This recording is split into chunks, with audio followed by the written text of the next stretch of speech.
Right. Hello, everyone. Welcome to the Ordr webinar, Ransomware from the Healthcare Frontlines, expert perspectives on the new cyber war and what to do about it. We're very honored today to have a great set of cybersecurity panelists on this webinar. Please welcome Kevin Tambascio, Manager of Cybersecurity at Cleveland Clinic, Brett LaPorte, Gartner Veteran and Partner at High Tech Advisors, and Jamison Utter, Senior Director of Product and Solutions Evangelism at Ordr. Brett, I'll hand it over to you. Yeah, thanks for having me here today. And it's definitely a pleasure to talk about such an important topic. So over the past, better half of the past 2 decades, I've been combating ransomware on the front lines, and is really taking off over the past 6 years. Especially with the adaptation of WannaCry, which is ultimately what's made Ordr, pivot into the cybersecurity space, and identifying kind of the key elements of identifying your attack surface and identifying all the different assets that you have in your environment, and trying to protect those and implement cybersecurity best practices to get ahead of this pandemic. And there was a big rush back in 2017 in terms of cyber criminals pivoting and using ransomware as a main attack vector. And what was actually happening at this time period was that a lot of organizations were actually getting serious about cybersecurity. There were new tools out there in terms of endpoint detection response, next generation antivirus and endpoint protection platforms that helped with combating fileless-based attacks and different attack vectors like ransomware. With that, we experienced a 2-year lull in terms of ransomware overall. And what happened is actually the cyber criminals and threat actors around the world ended up pivoting. They got smarter. They went through their actual digital transformation and actually have full marketplaces in their underground dark web, deep web, and different areas where and underground forums where they communicate, where they actually have 24/7, 365 managed services, and actually have sometimes better customer service than most of the vendors out there. And what's come during this time period, especially in the later half of 2019, was there was a big movement towards access as a service. So what ended up happening is the top tier cyber criminals that are able to actually infiltrate into someone's environment and actually gain access, usually without being noticed, and actually taking those instructions and kind of effectively giving you a key to the front door of an organization, and greatly lowering the bar that it takes to actually infiltrate into that organization. So now you have lower tier criminals that really just don't have any cybersecurity background, and in less than 5 minutes, in a few Bitcoin, or fractions of a Bitcoin, I should say, you would be able to actually infiltrate into that environment and wreak havoc, and in many times persist and obtain financial gain, and then exfiltrate data for further financial gain. And now in 2020, if we flash forward to 2020, we have basically the global pandemic, which has made things significantly more difficult, as more organizations like the healthcare industry, especially, who's hit the hardest out of any other industry. It was very difficult because a lot of organizations had to figure out overnight how to work from home, and the attack surface went from a corporate structure inside an office, and that attack surface expanded out where they were now working from home. And devices which traditionally weren't part of the corporate network in terms of assets, were now being connected to the corporate network and having a direct access to those corporate assets. So from there, this is critical. And with the global pandemic, the healthcare industry was basically forced in being able to expand their assets over 20% to actually combat the pandemic that was taking place. And a lot of those devices, many of which are IoT devices, IoMT devices, so medical devices, that needed to be secured and identified. And it's been difficult for the entire world to try and catch up to that.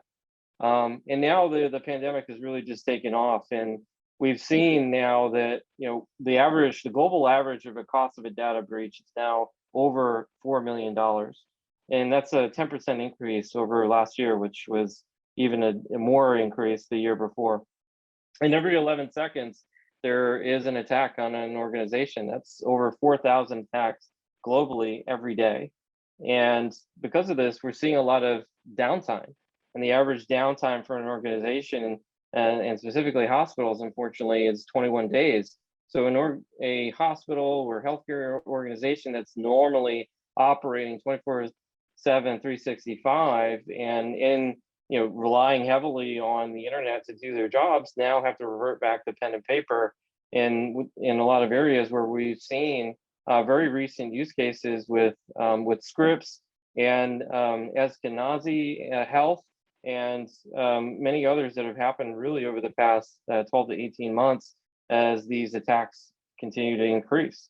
And not only that, they're increasing in terms of sophistication and how complex they are, as well as the overall volume. And the amount of payments that are being made have increased as well. So just over the past year, that's increased over 171%.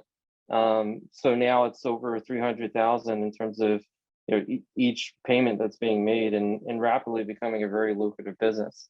So I'm going to hand it off to Jamison and kind of dig into that, and what are the financials behind this. So Jamison, tell us what's going on. Yeah. Thanks for the intro, Brad. I actually did a research on the dark web. I built a ransomware campaign, bottom to top. I did not launch it, in case there's anybody from the FBI on the call. But I'm going to walk you through some realities. So the first reality is that ransomware is incredibly lucrative. As you can see here, the campaign, and I'll show you how I got the guarantees, is about 1,400% return on investment. That's so staggering, it's unbelievable. But I'm going to show you the numbers. I actually have screenshots from the dark web where I built it. So let's take the next step, Brad, and I'll start to talk about what are the components I built. As Brad mentioned before, it's actually easier than what I did. I went through a process to understand how to buy every step in my process. I did it individually because I wanted to break the market down a little bit and begin to expose what's happening on the dark web. You can actually just buy the entire campaign. You don't actually have to build it yourself. You don't have to go through these steps. I did it more for knowledge. So as you can see here, we're going to walk through where I acquired each of these pieces, what they mean, what guarantees I got. But my total expenditure was just under $6,000, all paid in Bitcoin on the dark web. Let's go to the payload first, because it's typically what people really focus on. And really the challenge with the payload is I have to avoid trivial signature detection. So that's your average antivirus stuff. Here you can see I actually bought CryptoLocker. That $400 price tag didn't include a bunch of stuff that I needed with it, which was a brand new hash, and I needed to have it identified as a legitimate program and a bunch of stuff like that. So I purchased all those things at once. I actually got an actual cryptor that was CryptoLocker 3.1. That didn't have source code support, which I buy in a little bit. You'll see that in a second. But very much like traditional software, I actually just purchased it and built the scope of what I needed it to do, which was to just encrypt files. In this case, I'm actually looking for photos and Word docs and things like that. I was very specific about what I wanted, and we'll get to why at the end when I get into the financials. So I was able to just acquire a payload. I didn't need to be a programmer. I didn't need to understand anything about programming. I got it, and I also got this guarantee that it was rehashed, identified itself as good, and I was actually able to test that the payload actually would work and avoid simple detection from simple controls. So let's go to the next one here. Then what I needed to do was I needed to understand further, how can I get source code support? So what if somebody was able to detect it or find it? How can I get that redone? So what I found was that there's an entire ecosystem on the dark web that supports botnets, that supports cryptors and packers and piggyback code and all the things that you need to load this software onto a legitimate system. I was able to just go out and actually buy all of it. I was able to find the ability to disguise the software, as I said, to piggyback it on other stuff. So again, these are ads directly from where I was on the dark web. The actual ones highlighted are the ones that I used in order to get these pieces. I didn't go into this understanding all the pieces I would need to create a malware campaign. This was explained to me on the forums. They told me what to do, what steps I needed, all the things to buy. And some of them, of course, were promoting themselves, buy from us, but others would just tell me, like, you're going to need this, and you're going to need this, and you're going to need this. So now that I know I have a real malware, that it really works, avoids trivial detection, and I have customer support, bug fix, and the ability to have it rehashed if it gets caught, let's take it next step here. And let me talk just a little bit. Go ahead, Brad. About why this is happening first, just as a sidebar. As you see on the left, these are the average, this is from World Bank, the average pay for a semi-skilled programmer in these countries in Eastern Europe. So $200 a month is what a semi-skilled Ukrainian programmer can make. And if you look on the right, those are ads for programmers programmed for malware. Legitimate, real, honest to gosh ads that I pulled off of the dark web. So if you look at the difference between $200 a month to, say, $5,000 a month, it's pretty easy to make that equation about how I'm going to make my rent or pay my bills or feed my kids. They're going to pick the stuff that's going to pay more. Specifically, when you think in their case, the programmers that I actually interacted with don't really see it as a criminal enterprise. They're simply making a tool that is used by someone else.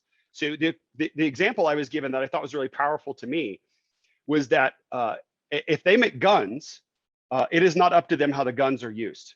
If someone chooses to commit a crime, that's their choice, not the choice of the maker. They see themselves often, not every case, obviously, but the ones I spoke to saw themselves as, I'm a software designer. That's all I do. So I make a cryptor that will encrypt your hard drive. What you do with it is your problem. That's part of the morality of the industry itself. So when we look at this economic model, part of what we're fighting here is not a criminal enterprise as much as a difference in first world, second world, third world economics. So let's go back to the campaign real quick. So what I needed to know now is, how do I get this infected? Like, how do I get it out to people? And what I did is I actually bought a spreading service. And I paid $100 for every 1,000 installs I got, which is really, really low. And in my case, I didn't care where I installed it. There are, I don't have screenshots of that, but there are places where I can say I want to infect this hospital or this bank or this company specifically. In that sense, it's very difficult, much more expensive. It could be thousands of dollars per install. In this case, I just wanted spray and pray. I don't care how many I get or whatever. So as you can see, I just paid for it to infect a number of people. And if we go next, Brad. I needed to drive traffic to that infection. So I don't know anything about SEO or any of that kind of like social media stuff or how ad networks work, but it didn't make any difference. What I found was that I was able to license phishing scareware ad networks per month, per week, per day, per whatever. And so again, this is another example of where I purchased that information to spread my botnet. So I actually just went out, signed up for it, said, this is what I'm trying to do. Give me some drive traffic to my hit site so that I can spread my loader. Go ahead. So really what I found was this pyramid that looks an awful lot about the industry I work in today, legitimately, which is at the very bottom, we have these non-technical opportunists who are using crimeware as a service. These are people who, just like myself, when I went into this, had no idea how it worked, had no idea how to build a crime system, how to reap the benefits, how to hook my Bitcoin wallet to it. Like, I didn't have any of that knowledge. They taught me. And the people in the middle are the ones that taught me, these resellers. Think of those as like VARs. They're like a standard VAR in our cybersecurity industry today, but they're selling crimeware. And then above them is this layer of technical innovators. There's just a few, and by a few, I mean, there's probably a few thousand, but globally speaking, it's not a ton of people who are really doing the real innovation. It's really the fact that they're amplifying it through this pyramid because there's so much money involved now as we move from step to step to step up the area. And then let's go. So here we go. I was able to drive. It's crazy, right? I was guaranteed 20,000 visitors at a 10% infection rate. My payout, I estimated at 0.5. That's what I was told to expect off the dark web. Semantic says it's 3%, but I didn't want to do my calculations based on marketing. I wanted to do it based on what they were telling me I was going to get as a payout. I set my ransom at $300. And the reason is we call this parking ticket ransom. The idea is if I'm ransoming a business, it's slightly different. I'm actually ransoming a bigger entity that has more ability to pay. But in my case, I was spraying and praying at individuals. So if I give you a $300 ransom for all the photos of your kids, your grandparents, or whatever, $300 is not great, but it's not the end of the world. And so that was the idea, is I wanted to hit this like low bar for how can I get that paid. And so if you do the math, that ends up in an ROI of about $3,000 a day or $90,000 a month. And a month is what you can expect to have to rehash. So I was able to turn just under $6,000 into $90,000 in a month in a ransomware campaign with extremely low payout rates and low infection rates. If you notice, 10% is not really very high, and a payout rate of 0.5% is almost nothing. If you can drive higher rates or higher payouts, obviously by targeting a business or targeting critical infrastructure, your payouts are much higher. So the key here, takeaway from this, is really that ransomware is a business. It's a software industry very similar to what we're in today on the legitimate side. We're not fighting an individual. We're not fighting a gang. We're not fighting people in their parents' basements. We're fighting professional programmers and in an industry that is well funded. And so a quick answer on the thing, Google is how I talk to the Russians. Oh, Google. Yeah, exactly. Google Translate. That's exactly what I mean. They have tons of tools out there that translate everything for you. You can even get it as a managed service now. You can outsource. You get like a translator. I mean, if you can think it, you can buy it Yes. for nothing. Yeah. And this just blows my mind because like basically you're going from making $2,500 a year to now just about $1 million. Right. That's a pretty good return. Like I'm clearly doing something wrong and with my career and my retirement right now, because it's just crazy. So let's transition. Let's hop into the emergency room with Kevin and see what's happening. What's happening on the front line? Yeah, thanks, Brad and Jamison. Good afternoon, everyone. So let's talk about how ransomware potentially impacts healthcare. We could first look at it through one perspective around human impact and patient outcomes. There have been cases in the past of hospitals being hit with ransomware, causing ambulances to be redirected and care being delayed, which of course potentially impacts patients, which are the most important group that we're focused on keeping safe. We can also look at the immediate impact to operations. If we have to fall back to offline or paper procedures, definitely can impact care in a negative way, having to fall back to those types of procedures within our hospitals. And you can also look at the response and recovery costs. Organizations that have incredible uptime characteristics, like hospitals, like critical infrastructure, as Jamison mentioned, may be much more willing to pay a ransom in which you're not always guaranteed to get the keys to unlock your data. There's also going to be substantial costs for recovery, and we have a lot of good statistics to talk about how much recovery costs can be to a specific organization.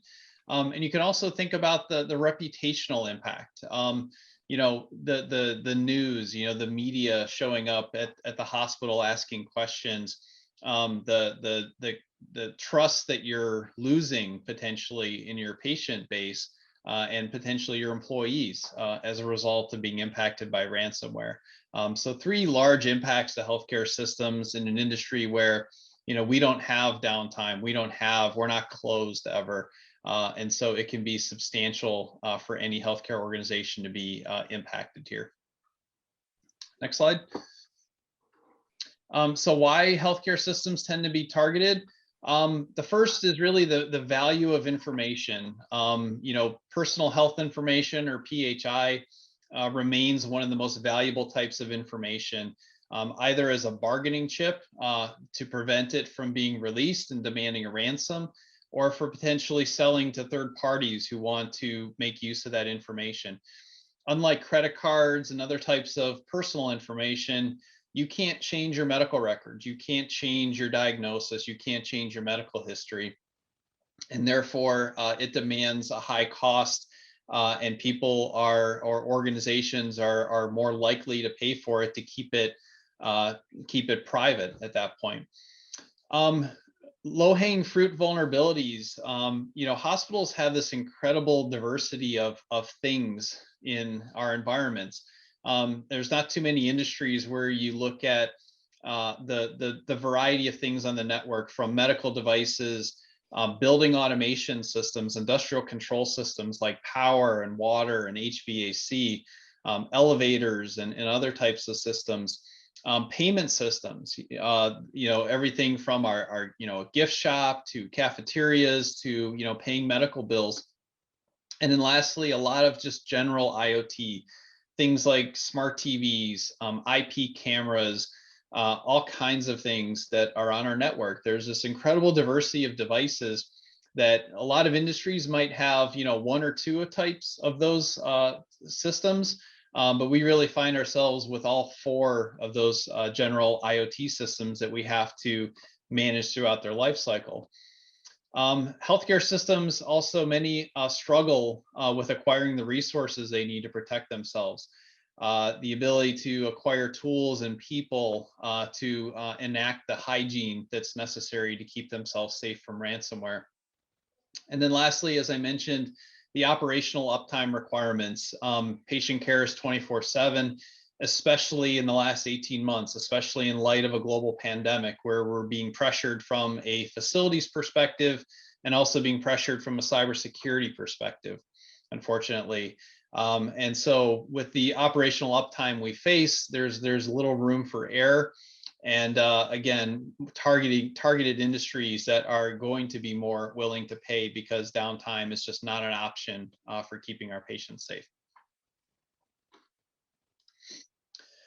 So how do we protect ourselves in this new normal, this new day, this new danger that we all face? It all starts with people, process, and technology. So let's start with people, because we often kind of focus first on technology. You think about people in the organization, people both in cybersecurity and IT, as well as clinicians and patients that are in your organization. It's important to make sure that there's defined roles and responsibilities for things like incident response, for disaster recovery, to know what people are going to do if a situation like this happens.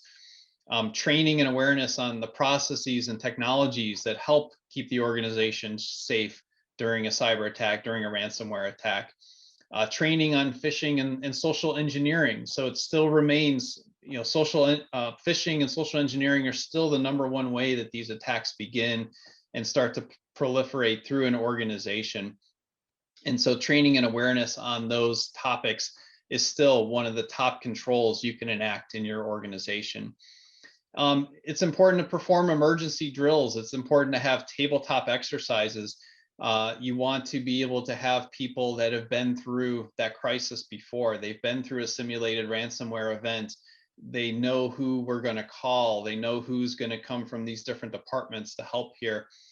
You want to have that practice. You want to have the people trained before an incident happens to perform these drills so that they know what they're doing when the time comes.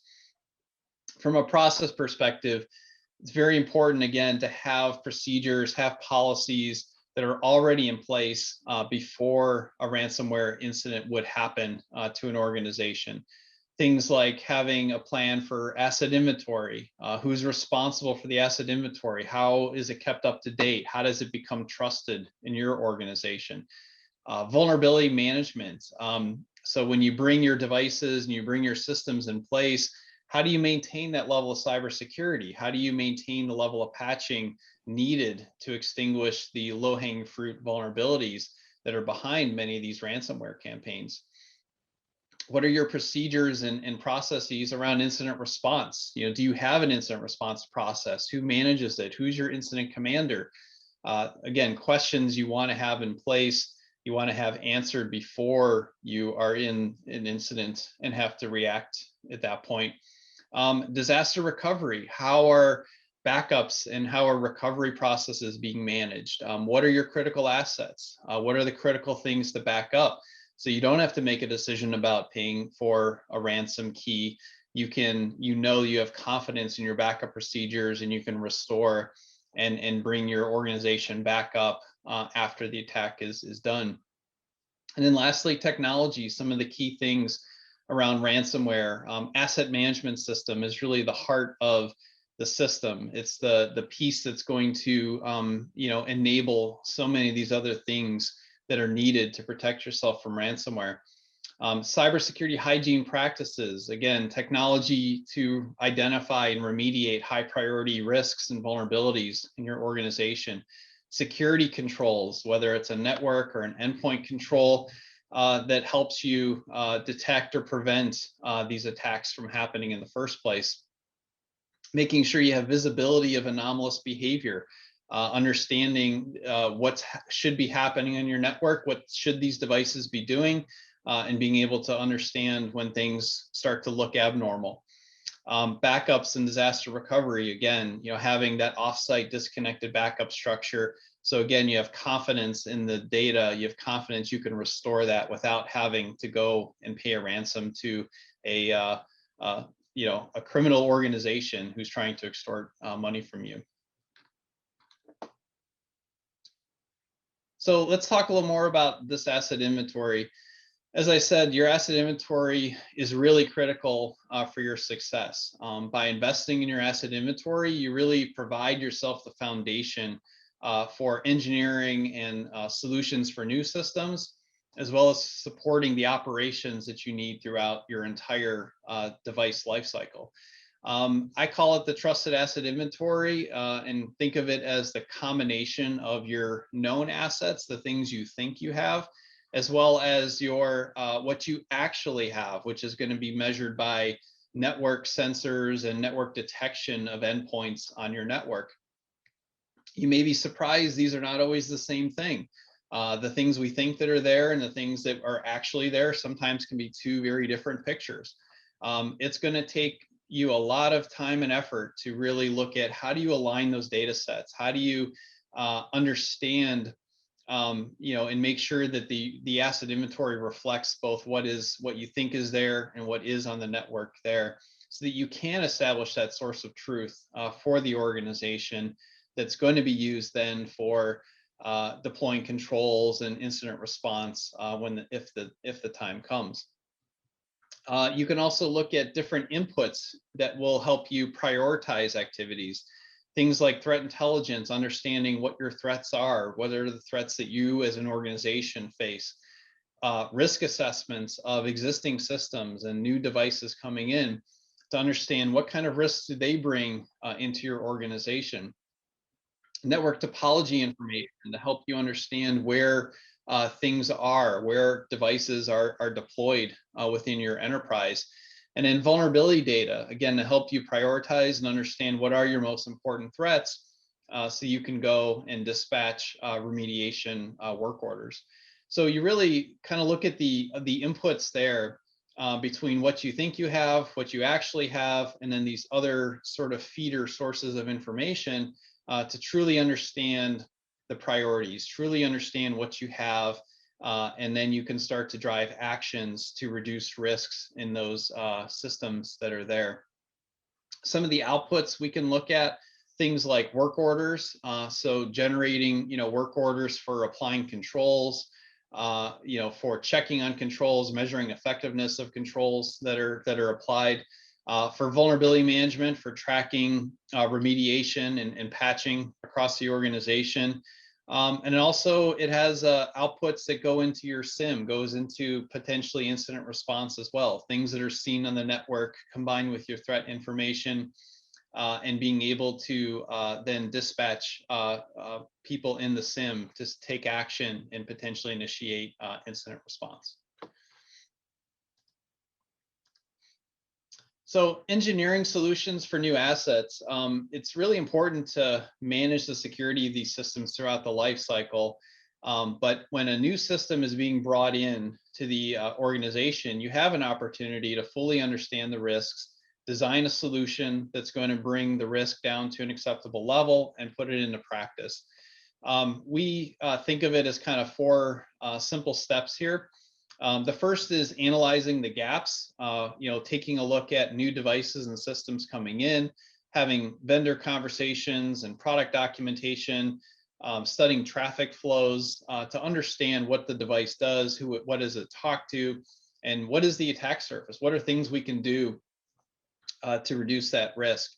Identification of controls, looking at controls that you have or that work for your organization, and create a plan, create a design that's going to bring that risk down to an acceptable level.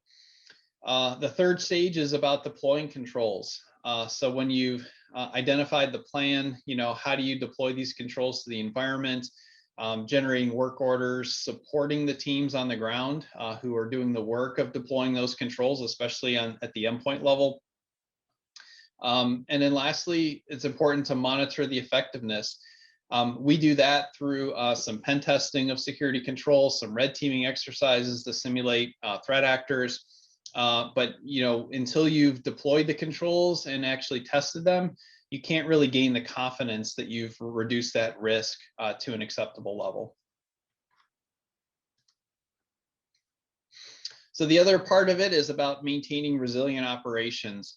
Operational technology, or OT systems, they often lack several important capabilities that we typically find on the IT side, but we don't have equivalents on the OT side.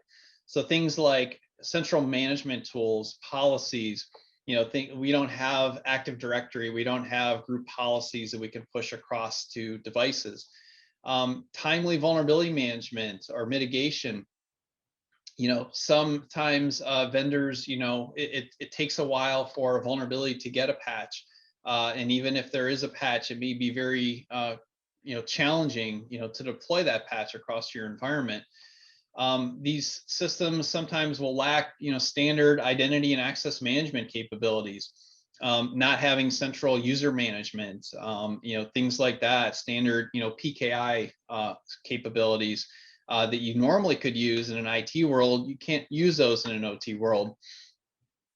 Standard event logging. So, if you think about the diversity of devices that I talked about, how many different types of devices are out there, there's no standard for how logging is going to happen. Some devices may log, events in certain ways. Some may not even understand syslog or have that type of capability.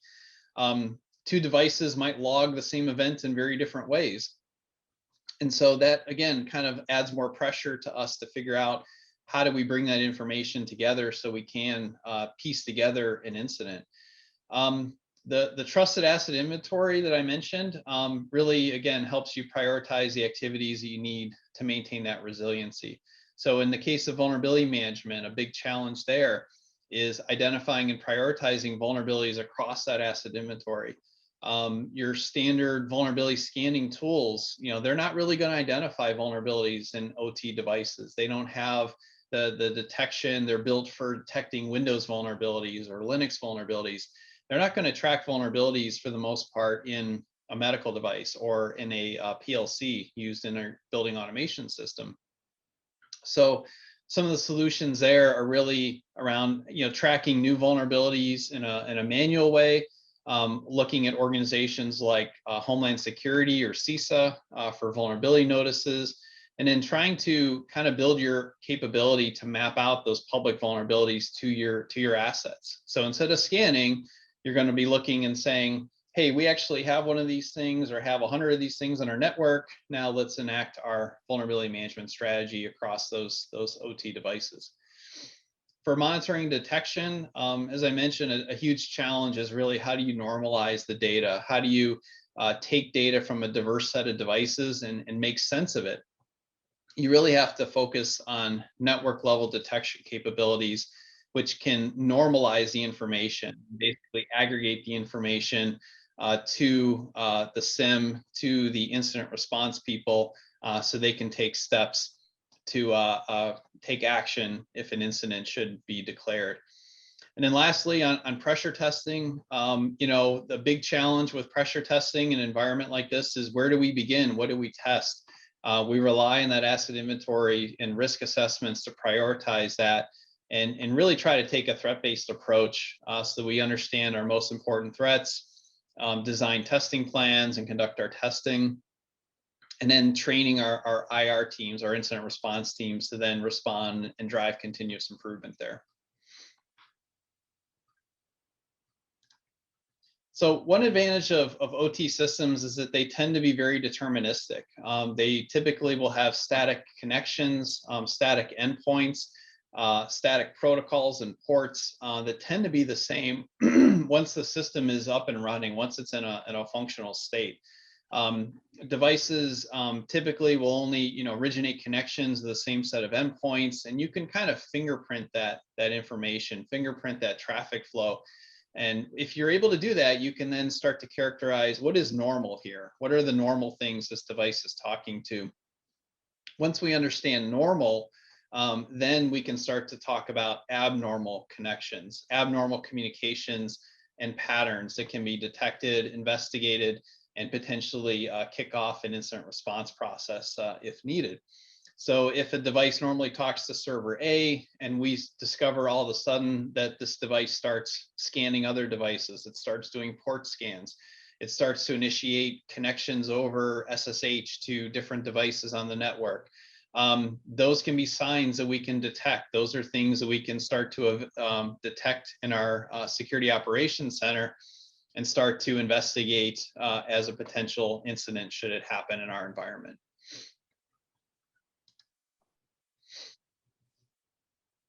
And so lastly, I think another key to success with ransomware is really thinking about the strong internal partnerships that you need for success. So in a case of a medical device, we might often think of our partners as our clinical engineering or HTM folks who are going to manage asset inventory. They're going to manage application of controls. But it really goes much beyond there. These devices are much more connected. Any connected medical device or system is not only an OT system, but it's going to have servers, it's going to have databases, it's going to have network connections. So it's important to really understand the depth and breadth of these systems and make sure you have the people partnerships you need to be successful. So if you go beyond clinical engineering, you think about IT networking and telecom with network design changes, firewall changes that are going to be involved. Our legal and supply chain groups help out from a contract perspective, where we have legal language that drives vulnerability management and incident response support from our vendors. You think about the servers, the data storage, all that IT infrastructure that also has to exist in order to keep these systems up and running. And also you could think about the endpoint protection, the identity and access management capabilities that our other cybersecurity teams offer and bring to the table. So if you look at this complete picture of who's all involved when we look at a new system or an existing system, it really takes that big partnership. And that's even going to be more true in the context of an incident, especially involving ransomware. All these different groups are going to be involved and really work together in order to recover and ensure that the organization is safe from this specific threat.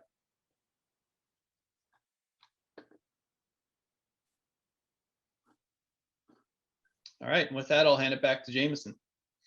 Great, thanks, Kevin. So I wanted to talk about one of the key problems we have in combating ransomware, which is really time. Once you have detected something in the network, you don't have time. I think the average dwell time these days is about 84 days. Is that about right, Brad? Yeah, I think it's actually higher now. Is it high? Yeah, it's a little higher than that. so we're getting worse. We're not getting better. We're getting much worse. And so one of the reasons that this happens is if you see this on the dotted line there, typically what you'll find from a lot of network detection tools is this idea of some IP communicated with some IP on a port, sometimes with some kind of confidence level, and then the type of attack, like it's a TCP SYN or like an ACK or like whatever, a privilege escalation on a UDP. And so what do I do with that? Because if I'm in a highly mobile environment, that alert may not even be valid now. If, for example, if I'm in a hospital like Kevin is, and I know I have crash carts running down the halls. They might be changing addresses very rapidly. Things might be moving very quickly. So even the originator or the recipient of the attack might not be who they were when this came in, much less me understanding anything about this to act. So let's start. I'm actually going to do this as a little bit of role play with Kevin. I'm going to say, under your system, how do you identify the asset? And then if you don't have this sort of unified environment you've talked about, Kevin, what does this lead to? Sure. I mean, it leads to a scramble. It leads to, people calling other people that they know, relying on people relationships, which may or may not be successful depending on the organization.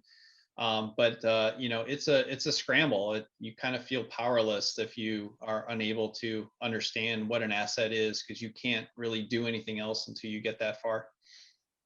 Awesome, great. So let's assume we either had a great asset inventory system that told us that, or to Kevin's point, I made 15 phone calls and figured out what the asset is. Next thing I have to do is I have to figure out where it is. And this where is actually a two-sided where. It's physically where is this device, but I also need to understand where is it from a network control perspective. And again, very similar process to what Kevin said. If I've got the right documentation and the right process in place, I may know that right away. But if I don't, I have to find that. This could be logging into switches. This could be logging into routers. This could be trying to figure out where physically is this asset. And again, I'm taking time. So let's figure out, okay, so now I've located what is the asset. I figure out where the asset is. Now, the next step is, can I act upon it? And this goes back to Kevin's point about people, process, technology. If I understand the asset owner of this device and what its function is, I know if I can act upon it. And the reason I say this is I hope everyone on this call understands that I cannot always just kick it off the network. I cannot always just close it. This thing might be more than a medical device. What if this is the HVAC system? I can't just throw it out. So I have to understand, what are my action potentials? Who is the chain of command responsible for this? How do I create the escalation? And if I'm figuring this out after I got the alert, we're in dire trouble right now. So let's go to the last step. So I finally figured out I can act upon this thing. The last thing I have to figure out is what is possible, meaning what controls are near this device, what switches, routers, firewalls, endpoint security, whatever it is in line that would allow me to create potential policies or mitigation strategies to either hold it in place until I can act upon it, or keep it from infecting other things.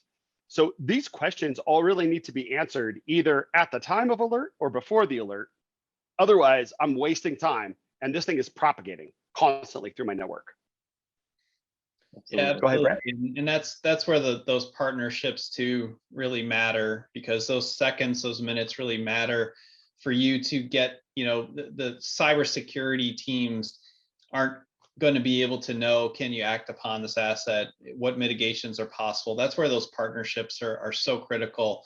The folks that have built these systems, that maintain these systems on a daily basis, get them involved early and often during a real situation, and have them develop your playbooks, have them on the tabletop exercises, have them be a part of the solution, so that if the time comes, hopefully it never does, but if the time comes, they're on board, they're trained, they bought into how the mitigation is going to happen. And as an organization, you're then more prepared, or as prepared as you can be. So let me walk you. Go ahead, Brett. Don't be a lone wolf. That's what I would say. Be part of the pack. Yeah. Stronger as a pack. Exactly. So let me walk you through this is a real life example of a detection and action. So just go ahead and start building as I go. So really the idea here is, we had a customer, the MRI machine. We detected an anomalous activity from that MRI machine, started talking to an external risky IP in risky space, followed by a surge in SMB traffic. This is a pretty good indicator this is ransomware with the ability to baseline applications.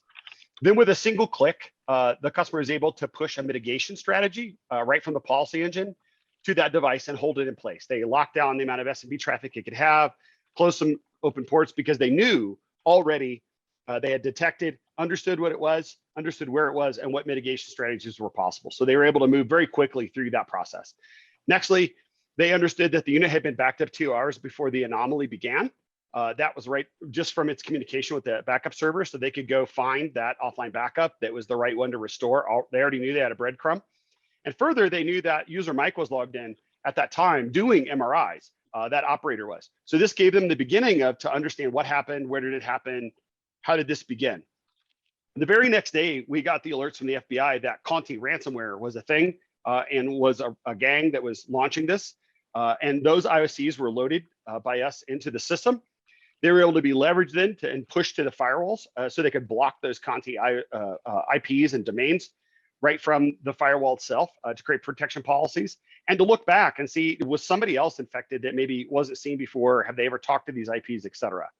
But none of that really worked without a complete understanding of not just what the assets were, but why they were, how they communicated normally, how their baselines worked, and how the flows of that traffic worked every day. Everyone says the foundation of all security is visibility, but not all visibility is the same. It's not just about knowing what an asset is. It's knowing about how it connects, why it is, what its vulnerabilities are, what it talks to. It's a complete picture. So this should give you an example of how a multifunction platform can actually move you through this detection system pretty fast. It's great stuff. Really great. So we definitely appreciate your time today. So Kevin, very great, explicit, actionable advice that our viewers can take away and bring back to the organization and start taking immediate actions. And Jamison, I appreciate it. You know, the insights into how easy things are. You know, literally within clicks, I'm able to, you know, get all the support that I need. If I don't know how to actually, you know, use Bitcoin, you know, this is a great opportunity for me to learn. Apparently, you know, I get all the help I need 24/7, 365, so I can transfer that over. And this is certainly going to help with you know, individuals that are looking to get rich quick and focus on their retirement. So it's crazy how much you can go from a 2,500 a year salary to, you know, then making 7 figures plus, you know, really with probably less effort. So a couple key takeaways from this session today is, you know, first and foremost, having a single source of truth on assets and risks. So one of my favorite quotes is, if you can't measure it, then you can't improve it. So if you don't know that the asset's there in the first place and what it's doing and how it's operating in your environment, then you can't improve it and you certainly can't protect it. It's critical, and you have to do that in a continuous manner. It can't just be a single point in time. Otherwise, you're greatly increasing your cybersecurity exposure to risk in between the different monitoring aspects that you have, and being able to do that effectively. And not only that, but understanding your baseline and understanding, you know, where are you starting from, and looking at those dynamic changes and accounting for variable change in your environment, and being able to account for those anomalies. Because effectively, if it doesn't look right, and it doesn't smell right, it's probably not right. In addition, being able to understand those device behaviors and constantly profile them. It has to be a continuous thing. It can't just be a single baseline, because those baselines will shift and move and evolve over time. And being able to leverage that data and implement, you know, policy-driven decisions, you know, primarily, but not only based on, you know, based on the criticality of those assets. So if you remember the days of IPS where you have fail open, fail close, you know, having those decision sets and having the automation behind it to basically reduce the amount of time that it actually takes you to detect and respond to these types of incidents. And being able to leverage security visibility and the actual context, so you can actually implement that response as quickly as possible. And having that actionable information, the more information that you have, the better you can make that decision, the better you can execute on that pre-programmed plan that Kevin was talking about in terms of implementing it. And then last but not least, having those powerful insights and using it from a data lake, and, you know, having the visibility not only in your core environment, but it's across all of your environments, and looking at your entire exposure, and looking at it in a hybrid environment. So across your on-premise, across your cloud, you know, whether it be public or private type instances, and getting all that data, being able to normalize it and basically reducing the overall time that it takes to detect, respond, and get to a cleaner state, and overall increase your security posture. So this is a lot, and especially if this is the first time for you to fully understand, everything that's involved in combating ransomware, as well as other complex cyber attacks on your environment. And the best piece of advice that I can instill is, basically start today and continuously improve. Start building out, what is your plan for today, and how can you be better today than you were yesterday? And then how can you improve week after week, month after month, year after year, and actually building out a very robust strategy, like Kevin has been talking about with us today, and applying it to your specific organization and building it out, and using the people, the process, the technology to execute on that, and ultimately get to a better state. So Jamison and Kevin, thank you so much. Is there anything that you want to add to the key takeaways before we open up to the questions? I'm good. I'm good. All right, so let's dive in. So the first one is an admin question, but the actual content this has been recorded and will be available to be rewatched and shared with your network on demand as needed after the session. So one of the questions that we have here is, are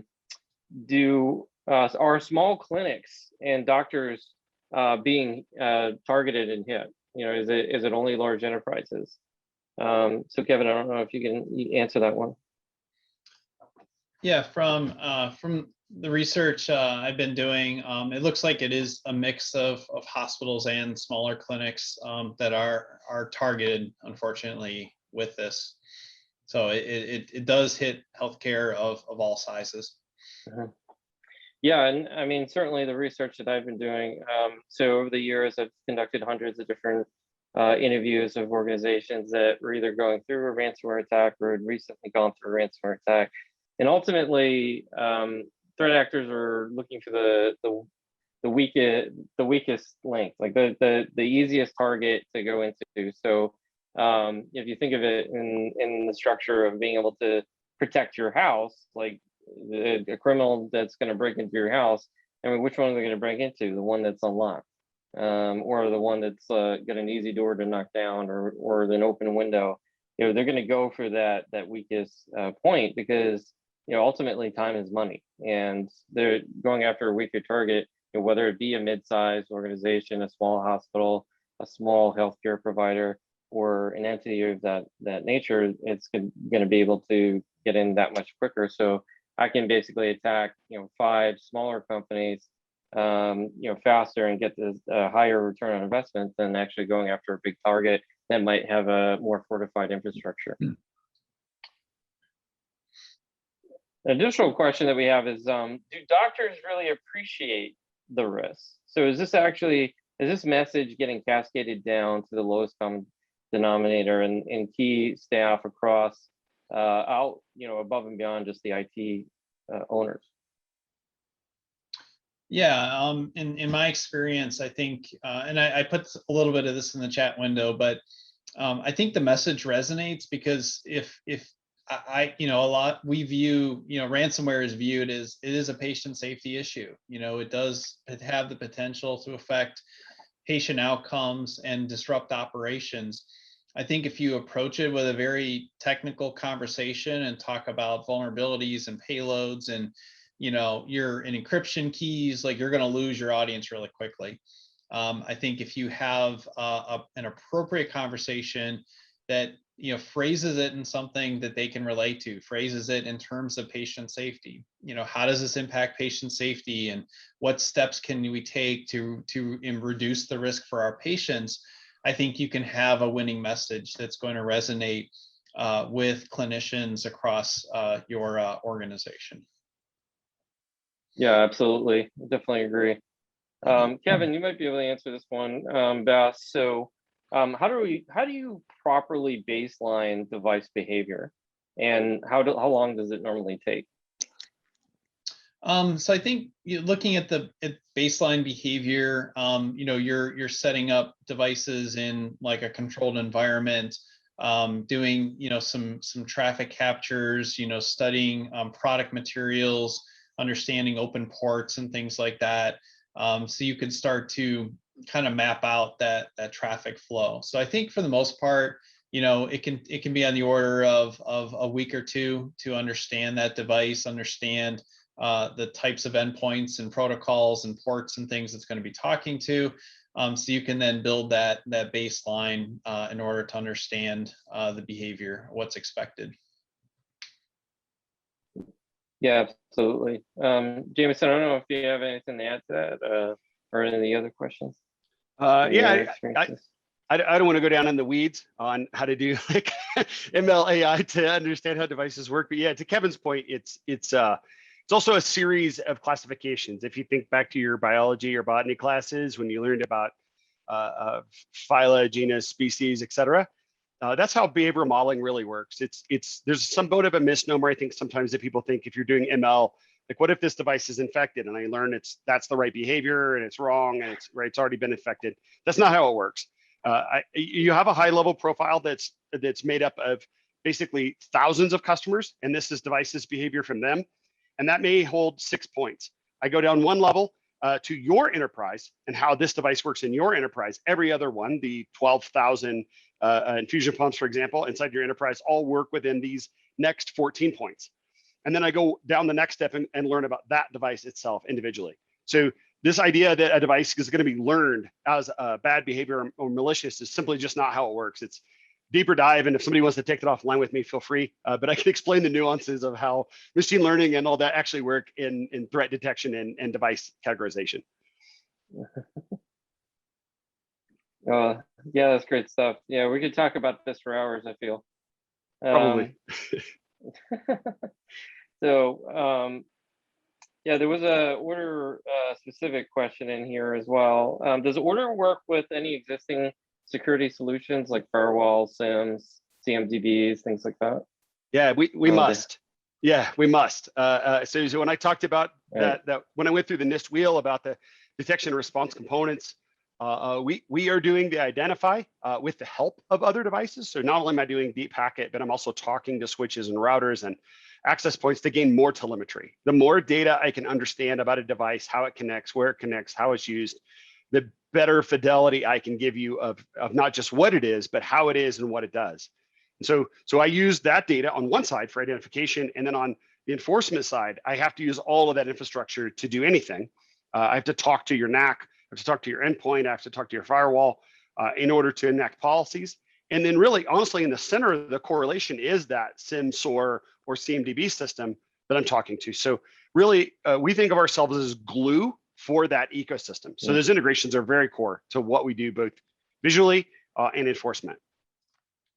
Very, very well said, sir. Well, thank you, Jamison, Kevin, appreciate your time today. Thank you to Ordr for setting this up. It's definitely been a great session. I think everyone got a lot of actionable insights out of it. So if you want more information, please connect with us after the session and connect with basically with Ordr to learn a little bit more about the space and what to do about it. Thanks. Thanks, everybody.